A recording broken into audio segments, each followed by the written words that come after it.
Welcome back. In previous episodes, we've learned about our incredible natural ability to fight pathogens, also known as germs, which include viruses such as COVID-19. We've also discovered what depletes our immune system sometimes. We've looked at how we can boost immunity with food, and in the last episode I talked with you about why exercise is an important factor and why sometimes overexertion can be too much for the immune system. Now let's consider some ways to manage stress.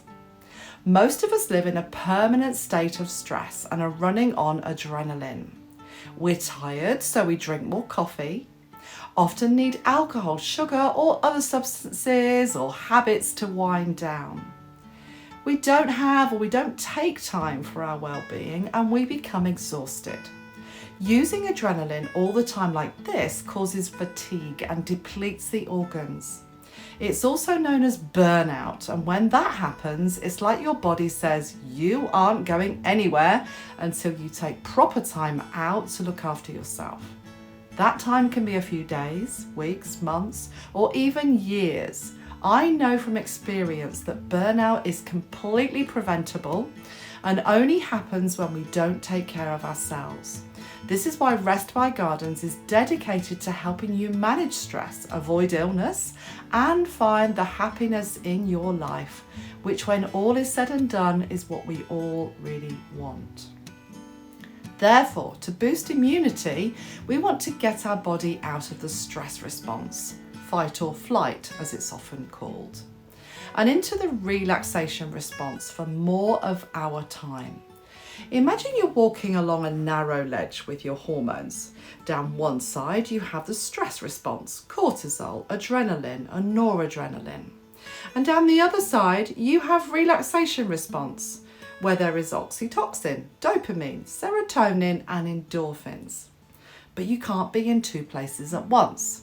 Eventually, if we spend too much time in the stress response, our immune system fails and we get sick. And because this side is the new norm for us, we develop routines and relationships sometimes that don't help. For some of us, the only time we're in the relaxation response is when we're taking comfort in habits and tendencies or even addictions, which give us those feelings artificially. Sadly, too many of us go through this at some time in our lives.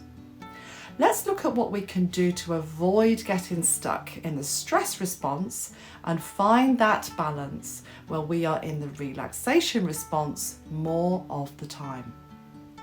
This is not only a great way to a happier life, we'll find ourselves with more energy, thinking more positively, and fending off bugs and germs left, right, and centre.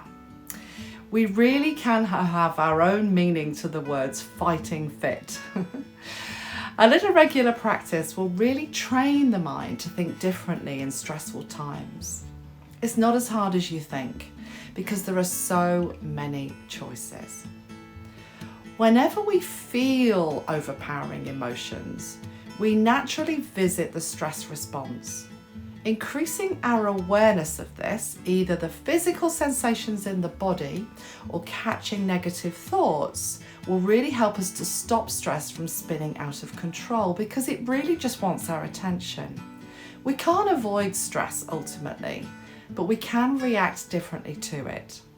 This is called mindfulness, and it's one of the reasons why practices like yoga and meditation continue to become even more popular.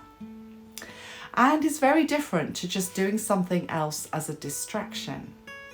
Let's not forget our breath as well. Did you know that you're only 7 deep breaths away from the relaxation response?